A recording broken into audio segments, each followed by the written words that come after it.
Let's talk about something pretty much anyone who's been to college can relate to, that introductory economics course. You know the one. For so many people, it's just painfully boring. It's a class we're often forced to take, but one that almost nobody seems to remember. So we're going to break down exactly why that is. I mean, seriously, think back for a second. Your Econ 101 class. What actually stuck with you? Supply and demand curves, maybe? Marginal utility? For most of us, if we're being honest, the answer is basically nothing. And hey, if you just drew a total blank, you are definitely not alone. The economist Paul Hayne actually pointed this out. He said, when you ask people what they remember, that's what you get. It's boring. So this isn't about you not being smart enough. It's a feature of the system itself. So what is going on here?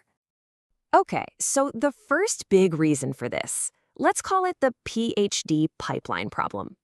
See, the course isn't really designed for you, the average student. It's designed for someone else entirely. The entire curriculum, from top to bottom, is built on this quiet, unspoken assumption that every single student in that intro class is on a direct path to getting a PhD in economics. It's treated like step one of this very long, very academic, very specialized journey. And that's the real kicker. You're forced to learn all these abstract ideas and technical tools that, let's be real, have almost zero application in the real world, unless your plan is to become a professional academic economist. For the other 99% of students, it just feels totally irrelevant. And get this is not a new problem, not by a long shot. We're talking Adam Smith, way back in 1776, who pointed out that universities often set things up for the convenience of the professors, the masters, not for the actual benefit of the students. It's an old story. It creates this vicious cycle, a kind of institutional lock-in. Teachers teach what's in the standard textbook, and what do the publishers put in those textbooks? Well, they put in the complex theory that teachers have always been expected to teach.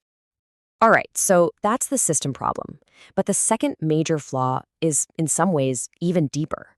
It gets to the very core concept of the course itself, which is that its main theme, scarcity, is actually the wrong thing to be focusing on. You see, most intro courses just hammer home this one idea, scarcity, how we as individuals make choices with limited resources. But we all do that every single day. We don't really need a complex theory for that. The much more amazing, much more important question is exchange. How do millions of us, all just doing our own thing, somehow manage to cooperate to create the incredibly complex world we live in? That's the real magic.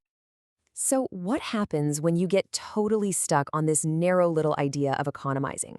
Well, you end up with textbook problems that are somehow both way too complicated and completely disconnected from real life. And oh man, this table is the perfect example.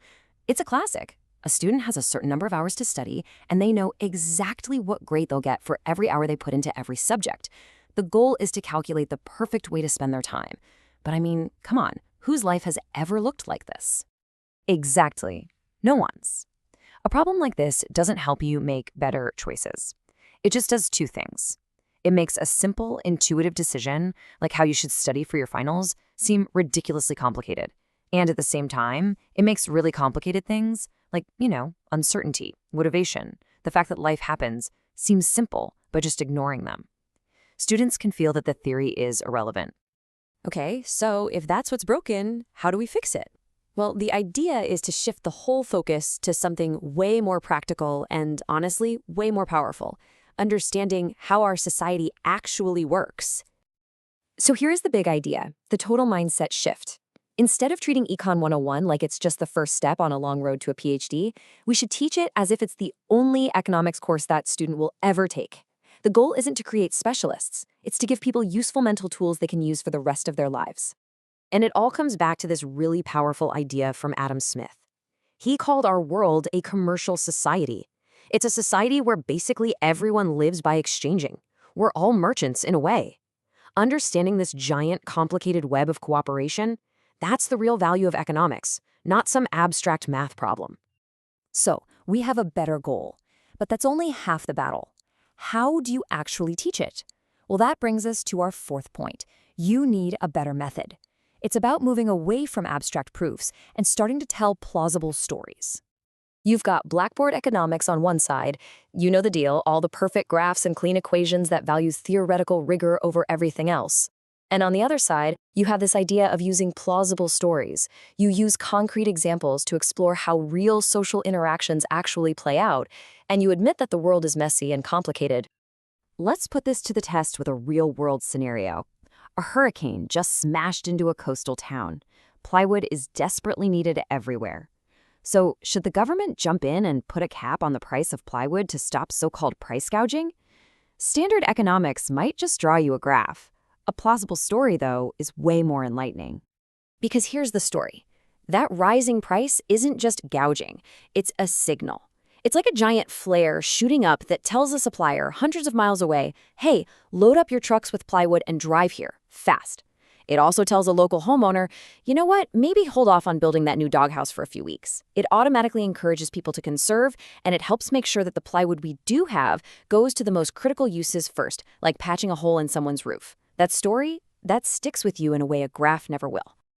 So when you put all this together, what you're really talking about is recovering something that's kind of been lost in the way we teach economics today. It's what you could call the art of economics. It's not just about knowing the theories. It's the practical skill, the art, of applying those theories to the messy real world.